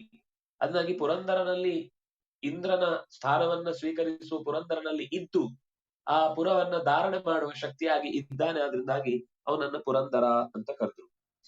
ಶತ್ರುಪುರವನ್ನ ಧಾರಣೆ ಮಾಡುತ್ತಾನೆ. ಶತ್ರುಗಳ ನೆಲೆಯನ್ನ, ಮೂಲ ಅಡಗು ದಾಣಗಳನ್ನ ಧ್ವಂಸಗೊಳಿಸ್ತಾನೆ. ಅವ್ರು ಎಲ್ಲೇ ಅಡಗ್ಲಿ ಹುಡುಕಿ ಹೊರಗೆ ತೆಗಿತಾನೆ. ಕೆಲವು ಕಾಯ್ದೆಗಳನ್ನು ಮಾಡಿದಾಗ ಕೆಲವು ತಾನಾಗಿ ಈ ಗೂಡುಗಳಿಗೆ ಔಷಧಿ ಹಾಕಿದಾಗ ಹೊರಗೆ ಬರ್ತಾವಲ್ಲ, ಹಾಗೆ ಬಂದು ನಿಲ್ತಾವೆ. ಆಗ ಅದನ್ನ ಬಗ್ಗು ಬಡಿದು ಬಿಡ್ಬೇಕು. ಇಲ್ಲ ಅಂದ್ರೆ ಅದು ಮತ್ತೆ ರೋಗವಾಗಿ ಎಲ್ಲ ಕಡೆಗೂ ವ್ಯಾಪಿಸಿಕೊಳ್ಳುತ್ತೆ. ಇಂದ್ರ ಅಥವಾ ಈ ಪುರಂದರ ಹಾಗೆ ಪುರದಲ್ಲಿ ಅಡಗಿದವನನ್ನ ಎಲ್ಲರನ್ನೂ ನಾಶಪಡಿಸ್ತಾನೆ.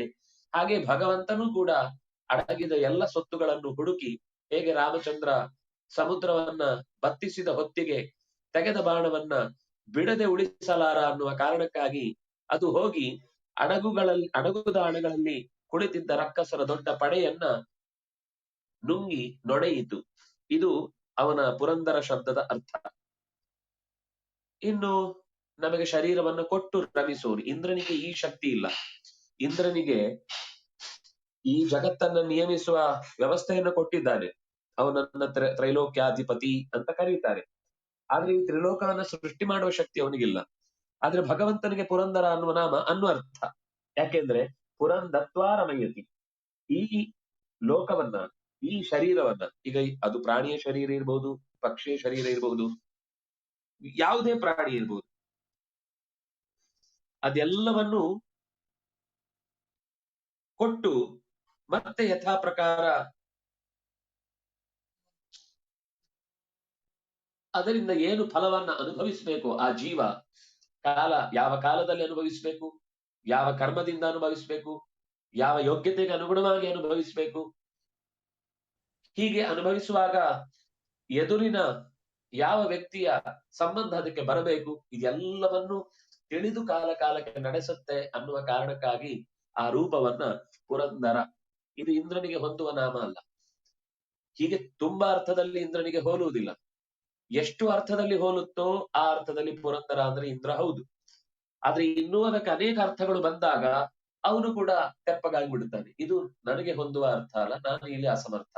ಅದರಿಂದಾಗಿ ಅದು ಎಲ್ಲ ರೀತಿಯಾದ ಕ್ರಿಯೆಗಳಿಂದಲೂ, ಎಲ್ಲ ಬಗೆಯ ಗುಣಗಳಿಂದಲೂ ಅನುಸಂಧಾನ ಮಾಡಲಿಕ್ಕೆ ಯಾವ ಶಕ್ತಿಯ ಕಡೆಗೆ ಅದು ನಿಂತುಕೊಳ್ಳುತ್ತೋ ಅದು ಅದರ ನಿಜವಾದ ಪೂರ್ಣನಾಮ. ಅಂದ್ರೆ ಶಾಸ್ತ್ರದಲ್ಲಿ ಇದಕ್ಕೆ ಹೆಸರು ಹೇಳುವಂತದ್ದು ಪರಮ ಮುಖ್ಯ ವೃತ್ತಿ ಅಂತ. ಪರಮ ಮುಖ್ಯ ವೃತ್ತಿ ಅಂದ್ರೆ ಎಲ್ಲ ರೀತಿಯಿಂದಲೂ ಯಾವುದಕ್ಕೆ ಈ ಅರ್ಥ ಅನ್ನೋದು ಹೋಲುತ್ತೋ ಅದನ್ನ ಪರಮ ಮುಖ್ಯ ವೃತ್ತಿ ಅಂತ ಹೇಳುವಂಥದ್ದು.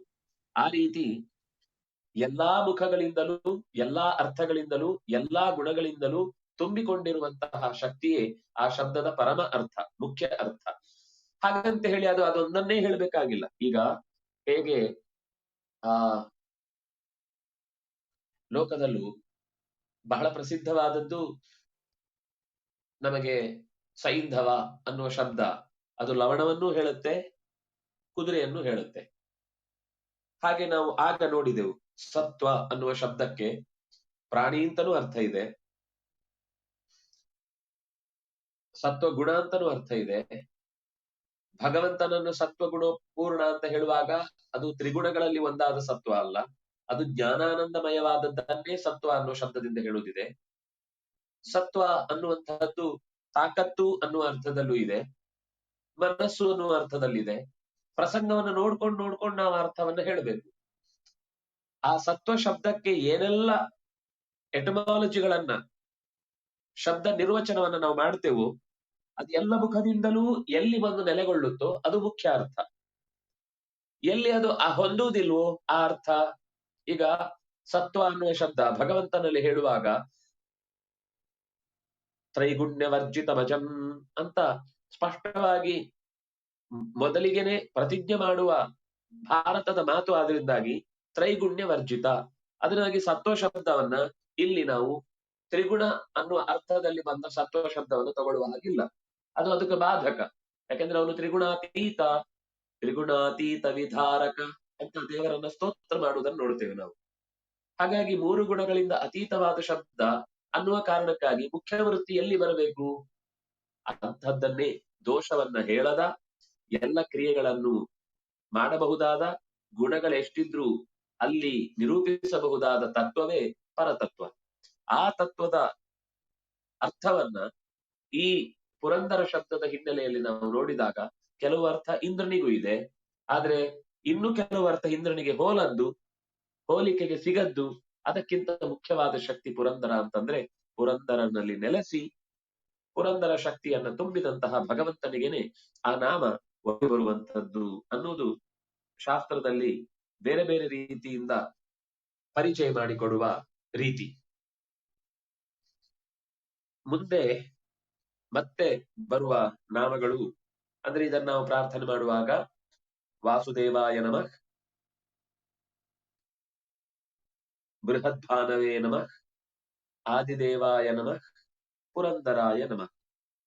ಮುಂದೆ ಹೇಳುವಂತದ್ದು 337ರಲ್ಲಿ 50ನೆಯ ಪದ್ಯ ಆರಂಭದಿಂದ ಅಶೋಕಸ್ತಾರಣಸ್ತಾರ ಶೂರ ಶೌರ್ಯರ್ಜನೇಶ್ವರ ಅನುಕೂಲ ಶತಾವರ್ತ ಪದ್ಮೀ ಪದ್ಮನಿಭೇಕ್ಷಣ. ಅಶೋಕ, ತಾರಣ, ತಾರ, ಶೂರ, ಶೌರಿ, ಜನೇಶ್ವರ, ಇಷ್ಟು ನಾಮಗಳು, ಒಟ್ಟು 6 ನಾಮಗಳು ಈ ಮುಂದಿನ ಸಾಲಿನಲ್ಲಿ ಬರುವಂತದ್ದು ಮೂರನ್ನ ನೋಡಬಹುದು ಅಂತ ಅನ್ಕೊಳ್ತೇನೆ. ಅಶೋಕ, ಶೋಕ ಇಲ್ಲದವನು. ಯಾರು ಸ್ವತಃ ಶೋಕ ಇಲ್ಲದವನು ಅವನು ಉಳಿದವರ ಶೋಕವನ್ನ ಪರಿಹರಿಸಬಲ್ಲ. ಸ್ವತಃ ಶೋಕಿ ಮಾಡುವವನು ಅಥವಾ ಶೋಕದಲ್ಲೇ ಇರುವವನು ಇನ್ನೊಬ್ಬರ ಏನು ಸಮಸ್ಯೆಯನ್ನು ಪರಿಹರಿಸ್ತಾನೆ, ಅವನನ್ನೇ ನೋಡ್ಕೊಳ್ಳಿಕ್ಕೆ ಅವನಿಗೆ ಸಮಯ ಇರುವುದಿಲ್ಲ. ಹಾಗಾಗಿ ಶೋಕ ವರ್ಜಿತನಾದವನೇ ಅಶೋಕ.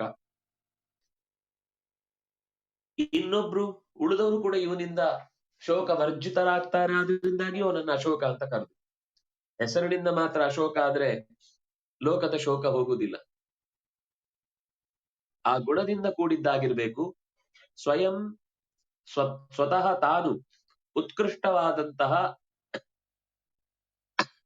ಕಂ ಸುಖವನ್ನು ಅಶ್ನಾತಿ. ಅಶೋಕ ಅನ್ನುವ ಶಬ್ದ ಕಂ ಅಂದ್ರೆ ಸುಖ ಅಂತ ಅರ್ಥ. ಉತ್ಕೃಷ್ಟವಾದ ಕಂ ಅದನ್ನ ಅಶ್ನಾತಿ. ಅಶ ಅನ್ನುವ ಧಾತು ತಿನ್ನುತ್ತಾನೆ, ಅದು ಉಣ್ಣುತ್ತಾನೆ, ಅನುಭವಿಸುತ್ತಾನೆ. ಉತ್ಕೃಷ್ಟವಾದ ಸುಖವನ್ನ ಅನುಭವಿಸುತ್ತಾನೆ, ಅದರಿಂದಾಗ ಅವನನ್ನ ಅಶೋಕ ಅಂತ ಕರೆದ್ರು. ಅವನಿಗಿಂತ ಸುಖಮಯವಾದ ಸುಖಪೂರ್ಣರಾದ ಮತ್ತೊಬ್ಬ ವ್ಯಕ್ತಿ ಇಲ್ಲ, ಅದರಿಂದಾಗಿ ಅವನನ್ನ ಅಶಃ. ಶಂ ಅಂದ್ರೆ ಆನಂದ, ಅಶ ಅಂದ್ರೆ ಅನುತ್ತಮ ಇದ್ದ ಹಾಗೆ. ಅನುತ್ತಮ ಅಂದ್ರೆ ಉತ್ತಮ ಅಲ್ಲ ಅಂತ ಅರ್ಥ ಅಲ್ಲ, ಅವನಿಗಿಂತ ಉತ್ತಮವಾದದ್ದು ಮತ್ತೊಂದಿಲ್ಲ ಅಂತ ಅರ್ಥ. ಅದರಿಂದಾಗಿ ಅವನನ್ನ ಅಶಃ ಅಂತ ಕರೆದ್ರು. ಶಂಭುವಿಗೂ ಉ ಅಂದ್ರೆ ಶಂಭು ಅಂತ ಅರ್ಥ. ಉ ಅಂದ್ರೆ ಸಂಸ್ಕೃತದಲ್ಲಿ ಏಕಾಕ್ಷರ ಕೋಶದಲ್ಲಿ ಇ ಅಂದ್ರೆ ಕಾಮ, ಅ ಅಂದ್ರೆ ನಾರಾಯಣ, ಆ ಅಂದ್ರೆ ವೇದವ್ಯಾಸ, ಇ ಅಂದ್ರೆ ಕಾಮ, ಉ ಈ ಅಂದ್ರೆ ಲಕ್ಷ್ಮಿ, ಉ ಅಂದ್ರೆ ಉಗ್ರ. ಹೀಗೆ ಪ್ರತಿಯೊಂದು ಅಕ್ಷರವನ್ನು, ಈಗ ಕ ಅಂದ್ರೆ ಚತುರ್ಮುಖ, ಒಂದೊಂದು ಮೂಲ ಅಕ್ಷರಗಳಿಂದ ದೇವತೆಗಳನ್ನು, ಲೋಕದ ಅನೇಕ ಶಕ್ತಿಗಳನ್ನು ಗುರುತಿಸುವಂತದ್ದನ್ನ ನಾವು ಏಕಾಕ್ಷರ ಕೋಶ ಅಂತ ನೋಡುತ್ತೇವೆ. ಅಂತಹ ಉ ಅನಿಸಿದಂತಹ ಉಗ್ರನಾದ ರುದ್ರನಿಗೂ ಕಂ ಆನಂದವನ್ನ ಒದಗಿಸ್ತಾನೆ. ಇನ್ನೊಬ್ಬರಿಂದ ಅಳೆಯಲಾಗದ ಆನಂದವನ್ನ ಹೊಂದಿದವನು ಲೋಕದ ಉತ್ಕೃಷ್ಟವಾದ ಎಲ್ಲರಿಗೂ ಕೂಡ ಆನಂದವನ್ನ ಉಣಿಸ್ತಾನೆ. ಅದರಿಂದಾಗಿ ಅವನನ್ನ ಅಶೋಕ ಅಂತ ಕರೆದ್ರು. ಇನ್ನು ಅಶೋಕ ವೃಕ್ಷದಲ್ಲಿ ಇರುವವನು ಅಂತ ಒಂದರ್ಥ. ಇದು ಬಹಳ ಪ್ರಸಿದ್ಧವಾದದ್ದು. ಅನೇಕ ಪೂಜೆಗಳಲ್ಲೆಲ್ಲ ಅಶೋಕದ ಮರವನ್ನ ನೆನಪಿಸಿಕೊಳ್ತಾರೆ, ಪತ್ರಕ್ಕಾಗಿ, ಪುಷ್ಪಕ್ಕಾಗಿ. ಯಾಕೆಂದ್ರೆ ಅದು ವಿಶಿಷ್ಟವಾದ ಗುಣದಿಂದ ಕೂಡಿರುವಂತದ್ದು ಅನ್ನುವುದಕ್ಕಾಗಿ. ಅಲ್ಲಿ ಭಗವಂತ ಅಶೋಕ ನಾಮಕನಾಗಿಯೇ ಇದ್ದಾನೆ ಅನ್ನುವುದು ಸಸ್ಯಶಾಸ್ತ್ರದಲ್ಲಿ ನಿರೂಪಿಸುವ ನಾಮ. ತಾರಣ, ತಾರಯತಿ. ತಾರಣ ಅಂದ್ರೆ ದಾಟಿಸುವವನು. ಈ ತೆಪ್ಪವನ್ನ ತಾರಣ ಅಂತ ಕರೆಯುವುದಿದೆ. ದಾಟಿಸುವಂತದ್ದಾದ್ರಿಂದ ಅದನ್ನ ತಾರಣ ಅಂತ ಕರೆದ್ರು. ಈ ತಾರ ಅಂದ್ರೆ ದಾಟುವವರು, ದಾಟಿಸುವವರು. ತಾರರು ಅಂದ್ರೆ ದಾಟಿಸುವವರು. ದಾಟಿಸುವವರನ್ನೂ ದಾಟಿಸುವವನು. ಲೋಕದಲ್ಲಿ ಅನೇಕ ಜನರಿಗೆ ಕಷ್ಟದಿಂದ ಪಾರುಗೊಳಿಸುವಂತಹ ಶಕ್ತಿ ಇದೆ. ಅನೇಕ ದೇವತೆಗಳಿದ್ದಾರೆ, ಋಷಿಗಳಿದ್ದಾರೆ, ಗಂಧರ್ವರಿದ್ದಾರೆ. ಈ ಎಲ್ಲ ದೇವತಾ ಗಣಗಳಿಗೂ ಋಷಿಗಣಗಳಿಗೂ ಅಪಾಯದಿಂದ ಪಾರು ಮಾಡುವ ಶಕ್ತಿಯನ್ನು ಕೊಟ್ಟು ಅವರಿಂದ ಲೋಕಕ್ಕೆ ಬಂದ ಸಮಸ್ಯೆಗಳನ್ನ ನೇರ ತಾನೇ ಬರುವುದಿಲ್ಲ ದೇವರು. ದೇವರು ಯಾವತ್ತೂ ಕೂಡ ನೇರ ಕಾಣಿಸುವುದು ತಿಳಿವೇ ಇಲ್ಲ. ಅವನು ಯಾವತ್ತೂ ಪರೋಕ್ಷ ಪ್ರಿಯ ಇವ ಹಿ ದೇವಾ. ಯಾವತ್ತೂ ದೇವತೆಗಳು ಅಥವಾ ಭಗವಂತ ತಾವು ಮಾಡುವ ಕೆಲಸವನ್ನ ಠಾಮ್ ಠಾಮ್ ಮಾಡಿಕೊಂಡು ಕೆಲಸ ಮಾಡಲ್ಲ. ಯಾಕೆಂದ್ರೆ ಅವರಿಗೆ ಆ ರೀತಿ ಕೆಲಸ ಮಾಡೋದಕ್ಕೆ ಇಷ್ಟವೇ ಇರುವುದಿಲ್ಲ. ಯಾರಿಗೆ ಅಗತ್ಯ ಇದೆ, ಏನ್ ಅಗತ್ಯ ಇದೆ, ಎಷ್ಟು ಅಗತ್ಯ ಇದೆ, ಕಾಲಕ್ಕೆ ನೋಡಿ ವ್ಯಕ್ತಿ ಇನ್ನು ಯಾವುದೋ ಒಬ್ಬ ಲೋಕದಲ್ಲಿ ಸಾಧನೆ ಮಾಡ್ಲಿಕ್ಕೆ ಇರುವವನ ಕೈಯಿಂದಲೇನೆ ಮಾಡಿಸಿ ಅವನಿಗೂ ಪುಣ್ಯ ಕೊಟ್ಟು ಆ ಮೂಲಕ ಸಹಾಯವನ್ನೂ ಒದಗಿಸಿ ಅವನಿಗಿರುವ ನಂಬಿಕೆಯನ್ನು ಬಲಗೊಳಿಸುವಂತಹ ಸ್ವರೂಪ ಅದು ಭಗವಂತನಾದ್ರಿಂದಾಗಿ ತಾರಾನ್ ಅಪಿ ನಯತಿ. ತಾರಕರನ್ನೂ ಕೂಡ ದಾಟಿಸುವವನಾದ್ರಿಂದಾಗ ಅವನನ್ನ ತಾರಣ ಅಂತ ಕರೆದ್ರು. ಬಹಳ ಸುಂದರವಾದ ಇನ್ನೊಂದು ಅರ್ಥ ಇದೆ. ತಾರ ಅಂದ್ರೆ ಸಂಸ್ಕೃತದಲ್ಲಿ ವೇದಗಳಿಗೆ ಮೂಲಭೂತವಾದಂತಹ ಓಂಕಾರ ಅಂತ ಅರ್ಥ. ತಾರ ಶಬ್ದಕ್ಕೆ ಓಂಕಾರ ಅಂತ ಅರ್ಥ. ಯಾಕಂದ್ರೆ ಅದು ತಾರ ಸ್ಥಿತಿಯಲ್ಲಿ ಮನುಷ್ಯನನ್ನ ತಾರಕಕ್ಕೆ ಕೊಂಡೊಯ್ಯುವಂಥದ್ದು. ಯಾಕಂದ್ರೆ ಓಂಕಾರ ದಾಟಿಸುವಂಥದ್ದು ಅಂತ ಒಂದು ಅರ್ಥದಲ್ಲಿ, ಎತ್ತರದ ಸ್ಥಿತಿಗೆ ಕೊಂಡೊಯ್ದು ಮನಸ್ಸನ್ನ ಅತ್ಯಂತ ಉತ್ಕೃಷ್ಟವಾದ ನೆಲೆಯಲ್ಲಿ ಉಳಿಸುವಂತಹದ್ದಾದ್ರಿಂದ ಅದಕ್ಕೆ ತಾರ. ವೇದದ ನಾದವೆನಿಸಿದ ಓಂಕಾರದಿಂದ ಒದಗುವವನು ತಾರಣ. ಓಂಕಾರ ಪ್ರತಿಪಾದ್ಯನಾಗಿದ್ದಾನೆ. ಏನು ಅಂತ ಪ್ರತಿಪಾದ್ಯನಾಗಿದ್ದಾನೆ? ಆನಂದಮಯ ಅಂತ ಓಂಕಾರದಿಂದ. ತಾರೇಣ ನ, ನ ಅಂದ್ರೆ ಆನಂದ ಅಂತ ಅರ್ಥ. ನಶ್ಚ ನಿರುವೃತಿ ವಾಚಕ. ಓಂಕಾರದಿಂದ ಅವನು ಆನಂದಮಯ ಆನಂದಮಯ ಆನಂದಮಯ ಅಂತ ಹೇಳಲ್ಪಡುವವನು. ಅದರಿಂದಾಗ ಅವನನ್ನ ತಾರಣ ಅಂತ ಕರೆದ್ರು. ವೇದದಿಂದಲೇ ಕರೆದೊಯ್ಯಲ್ಪಡುವವನು ತಾರೇಣ ನೀಯತೆ. ವೇದದಿಂದಲೇನೆ, ವೇದದ ನಾದವಾದಂತಹ ಓಂಕಾರದಿಂದಲೇನೆ ತನ್ನೆಡೆಗೆ ಭಕ್ತರನ್ನ ಸೆಳೀತಾನೆ. ಅದರಿಂದಾಗಿ ಅವನನ್ನ ತಾರಣ ಅಂತ ಕರೀತಾರೆ.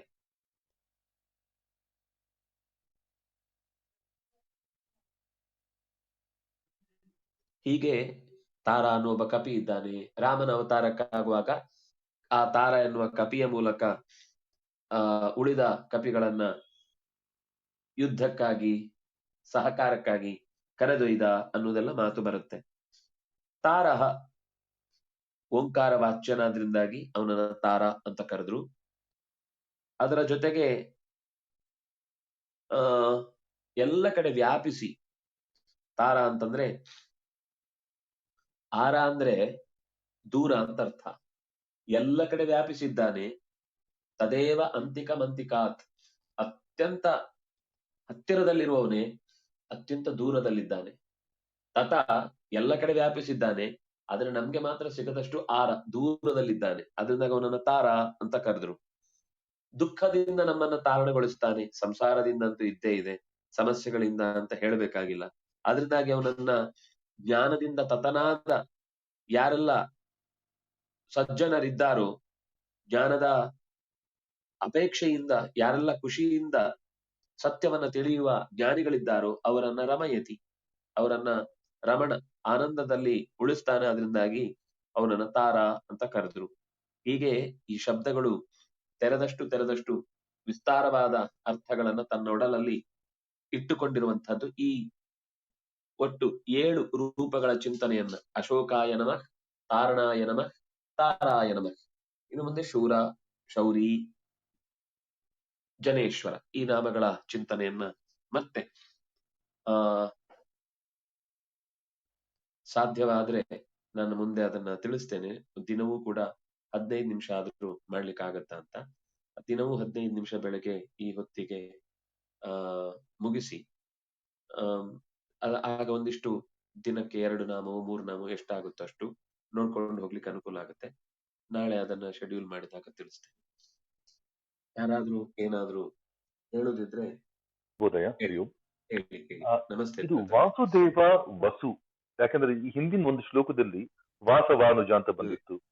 ಮುಂದೆ ಇನ್ನೊಂದು ಶ್ಲೋಕದಲ್ಲಿ ಮನೋಜ ತೀರ್ಥಕರದಲ್ಲಿ ಬರುತ್ತೆ ವಸು, ತುಂಬಾ ದಿಕ್ಕದಲ್ಲಿ ವಸುರೇತ, ವಸುಪ್ರದ, ಹಾಗೆ ಅದರಲ್ಲೂ ವಾಸುದೇವ ಅಂತಲೂ ಬರುತ್ತೆ. ಅದರಲ್ಲಿ ವಸು, ವಾಸವ, ವಾಸವಾನುಜ, ವಾಸುದೇವ ಇದಕ್ಕೆ ಹೊಂದಾಣಿಕೆ ಅಥವಾ ಸಂಬಂಧ ಏನಾದ್ರೂ ಇದೆಯಾ ಅಂತ? ಖಂಡಿತ ಇದೆ. ವಾಸವ ಅಂದ್ರೆ ಮತ್ತೆ ಇಂದ್ರನೇ, ವಾಸವನ ತಮ್ಮ, ಇಂದ್ರನ ತಮ್ಮ, ಉಪೇಂದ್ರ ಅಂತ ಅನ್ನುವ ಅರ್ಥದಲ್ಲಿ ಬಂದದ್ದು. ವಸು ಅನ್ನುವುದನ್ನ ಸಂಪತ್ತು ಅನ್ನುವ ಅರ್ಥದಲ್ಲಿ ಇದ್ದದ್ರಿಂದಲೇನೆ ದೇವತೆಗಳನ್ನೇ ವಸವಹ ಅಂತ ಕರೀತಾರೆ. ಈ ವಸುಗಳನ್ನೆಲ್ಲ ನಿಯಂತ್ರಿಸ್ತಾನೆ, ಅದರಿಂದಾಗಿ ಇಂದ್ರನಿಗೆ ವಾಸವ ಅಂತ ಕರೀತಾರೆ. ಹಾಗೆ ವಸುಪ್ರದ ಅಂತಂದ್ರೆ ವಸುವನ್ನ ಕೊಡುವವನು, ಸಂಪತ್ತನ್ನ ಕೊಡುವವನು, ಒದಗಿಸುವವನು ಅಂತ ಅರ್ಥ.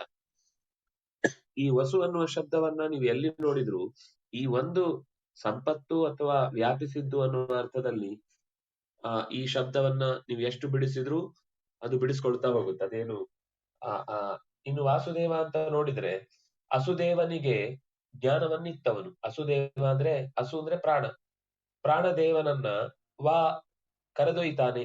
ಗತಿಗಂಧನ ಯೋಗ. ಅದಕ್ಕೆ ಅಸುದೇವನಿಗೆ ಗಂಧವನ್ನ ತುಂಬಿದವನು, ಅಸುದೇವನಿಗೆ ಗತಿಯನ್ನು ಕೊಟ್ಟವನು. ಹೀಗೆ ನೀವು ಬಿಡಿಸಿದಷ್ಟು ಶಬ್ದ ಬೆಳೀತಾ ಹೋಗುತ್ತೆ. ಅದು ಎಲ್ಲ ಶಬ್ದಗಳಿಗೂ ಸಂಬಂಧ ಇರುವಂತದ್ದೇ. ಧನ್ಯವಾದ ಆಚಾರ್ಯ. ಇನ್ನೊಂದು ಮೂಲಭೂತವಾಗಿ ಈ ಪ್ರತಿಯೊಂದು ಅಕ್ಷರಕ್ಕೂ ಒಂದು ಅರ್ಥ ಬರುತ್ತೆ ಅಂತ ಹೇಳ್ತೀವಲ್ಲ, ಈ ವಾ ಅಂದ್ರೆ ಆನಂದ, ಜ್ಞಾನ ಹಾಗೆಲ್ಲ ಬರುತ್ತೆ ಅಂತ. ಅದು ಎಲ್ಲಿ ಅರ್ಥ? ಅದಕ್ಕೆ ಕೈಪಿಡಿ ಅಂತ ಏನಾದ್ರು ಸಿಗುತ್ತಾ ಆತರ? ಹೌದು, ಸಹಸ್ರನಾಮದ ಒಂದು ಸಂಸ್ಕೃತ ವ್ಯಾಖ್ಯಾನದಲ್ಲಿ ಹೆಚ್ಚಿನ ಅಂಶ ನನಗೆ ಈಗ ನೆನಪಿಲ್ಲ, ಏಕಾಕ್ಷರ ಕೋಶ ಅಂತ ಯಾವ್ದ್ರಲ್ಲೋ ಒಂದ್ರಲ್ಲಿ ಕೊಟ್ಟದ್ದು ನೆನಪು ನನಗೆ. ಅದು ಎಲ್ಲಿ ಅಂತ ನೆನಪಿಲ್ಲ ಈಗ. ಈ ಅಕ್ಷರದ ಅರ್ಥ ಏನು ಅಂತ. ಹೌದು, ಒಂದೊಂದು ಅಕ್ಷರಕ್ಕೆ ಯಾವ ಯಾವ ಅರ್ಥ ಇದೆ ಅನ್ನೋದನ್ನ ಏಕಾಕ್ಷರ ಕೋಶ ಅಂತಿದೆ. ಉಪಾಸನ ಕೋಶ ಅಂತನ. ಏಕಾಕ್ಷರ ಕೋಶ ಅಮರ ಕೋಶದಲ್ಲಿ ಸ್ವಲ್ಪ ಸಿಗುತ್ತೆ, ಆದ್ರೆ ಶಾಸ್ತ್ರೀಯವಾದದ್ದು ಬೇರೆನೆ ಒಂದು ಏಕಾಕ್ಷರ ಕೋಶ ಇದೆ. ಏಕಾಕ್ಷರ ಕೋಶ ಆಚಾರ್ಯ. ಹೌದು, ಹುಡುಕನ ಆಚಾರ್ಯ. ಧನ್ಯವಾದಗಳು. ಹರಿ ಓಂ. ಬಾಲಿಶಿರೋದು. ಹರಿ ಓಂ ಗುರುಗಳೇ. ಹ್ಮ್. ಓಂಕಾರದಲ್ಲಿ ತಾರಾಕೃತಿ, ದಂಡಾಕೃತಿ, ಕುಂಡಲಾಕೃತಿ ಅಂತೆಲ್ಲ ಬರುತ್ತಲ್ಲ, ಅದು ತಿಳ್ಕೊಬೇಕಾಗಿತ್ತು. ಅಂದ್ರೆ ಈ ಶಬ್ದ ನೀವು ಎಲ್ಲಿ ತಿಳ್ಕೊಂಡ್ರಿ? ಅಲ್ಲಿ ಏನು ಹೇಳಿಲ್ವಾ? ಅಂದ್ರೆ ಅಲ್ಲಿ ಸುಮ್ನೆ ಪಾರ್ಟ್ಸ್ ಗಳು ಕೊಟ್ಟಿದ್ದಾರೆ. ಓಂಕಾರದಲ್ಲೇ 5 ಪಾರ್ಟ್ ಅಂತ ಹೇಳ್ಬಿಟ್ಟು 5 ಹೆಸರು ಕೊಟ್ಟಿದ್ದಾರೆ. ಬಿಂದು. ಓಂಕಾರದಲ್ಲಿ ಅದನ್ನ ಅಕಾರ, ಉಕಾರ, ಮಕಾರ, ನಾದ, ಬಿಂದು, ಶಾಂತ, ಅತಿಶಾಂತ ಅಂತ ಹೀಗೆ ಹೇಳ್ತಾರೆ. ಅದು ಪ್ರಯೋಗ ಆಗುವ ರೀತಿಯನ್ನ ಮೋಸ್ಟ್ಲಿ ಅವರು ಹೇಳಿರ್ಬಹುದು. ಅದರ ಹೆಚ್ಚಿನ ವಿವರ ಅದರ ಪುಸ್ತಕದ ಹಿಂದೆ ಮುಂದೆ ನೋಡಿದ್ರೆ ಗೊತ್ತಾಗುತ್ತೆ. ನನಗೂ ಆ ಶಬ್ದ ಹೇಳಿದ್ರೆ ಶಬ್ದದ ಅರ್ಥವನ್ನು ಹೇಳ್ಬೋದಷ್ಟೇ ಹೊರತು ಅವ್ರು ಯಾವ ಅಭಿಪ್ರಾಯದಲ್ಲಿ ಆ ಶಬ್ದವನ್ನು ಬಳಸಿದ್ದಾರೆ ಅಂದ್ರೆ ಶಾಸ್ತ್ರದಲ್ಲಿ ಇದಕ್ಕೆ ಯಾವ್ದಕ್ಕೆ ಉಪನಿಷತ್ತುಗಳಲ್ಲಿ ಎಲ್ಲೂ ಕೂಡ ಈ ತರದ ವಿಭಾಗಗಳನ್ನ ಹೇಳಿದ್ ನನಗೆ ಗೊತ್ತಿಲ್ಲ. ಆದ್ರೆ ಅದು ಒಂದು ಇರ್ಬೋದು. ಕುಂಡಲಾಕೃತಿ ಅಂತ ಹೇಳುವಾಗ ಆ ಓಂಕಾರವನ್ನು ಹೇಳುವುದರಿಂದಾಗಿ ಅದು ವೃತ್ತಾಕಾರದಿಂದ ನಾದವನ್ನ ಹೊರಡಿಸಿ ನಮ್ಮಲ್ಲಿ ಪ್ರಭಾವ ಬೀರಬಹುದು ಅಂತ ಅನ್ನೋ ಅರ್ಥದಲ್ಲಿ ಹೇಳಿರ್ಬೋದು. ಅದರ ವಿಶೇಷ ಅರ್ಥಗಳನ್ನ ಎಲ್ಲಿ ಅದರ ಉಲ್ಲೇಖ ಆಗಿದೆ ಅಲ್ಲೇ ನೋಡ್ಬೇಕು ಅವ್ರು ಯಾವ ರೀತಿ ಅದನ್ನು ವಿಭಾಗ ಮಾಡಿ ಹೇಳಿದ್ದಾರೆ ಅಂತ. ವಸ್ತುತಃ ಅದು ಓಂಕಾರದ ವಿಭಾಗಗಳು ಅಂತಂದ್ರೆ ಶಾಸ್ತ್ರದಲ್ಲಿ ಹೇಳುದು 8 ಅಥವಾ 4 ಅಥವಾ 3. ವಹಂ ಅಂದ್ರೆ ಏನು? ನೀವ್ ಕೇಳಿದ್ರಿ, ನನಗೆ ಅದು ಶಬ್ದವನ್ನು ನಾನು ನೋಡ್ಬೇಕು ಅಂತ ಅನ್ಕೊಂಡೆ, ಮರ್ತೋಯ್ತು ಮತ್ತೆ. ಸರಿ ಗುರುಗಳೇ, ಥ್ಯಾಂಕ್ ಯು. ತಾತ್ಪರ್ಯ ಅರ್ಥ ಆಯ್ತು, ಶಬ್ದದ ಪರ್ಟಿಕ್ಯುಲರ್ ಅರ್ಥ ನೋಡಿ ಹೇಳ್ತೇನೆ. ಧನ್ಯವಾದ.